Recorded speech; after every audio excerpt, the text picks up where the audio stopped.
તકદીર tour and travels રેમ્પી Sheikh 9909792086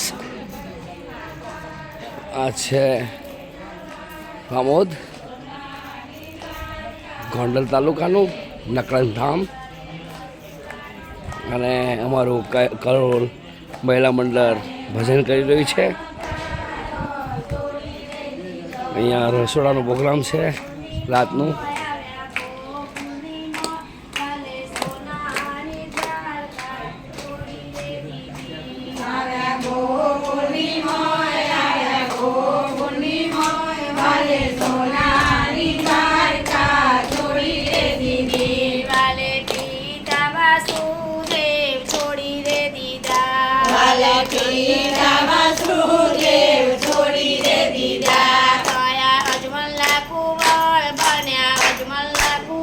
કયું મહિલા મંડળ છે તમારું? સખી મહિલા મંડળ કરોલ. આપ જોઈ શકો છો લાઈવ દ્રશ્યની અંદર ભજન કરી રહ્યું છે. ભજનની મોજમાં તકદીર ટૂર એન્ડ ટ્રાવેલ્સ રેમ્પી શેખ 9909792086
સોનાની દ્વારકા છોડી રે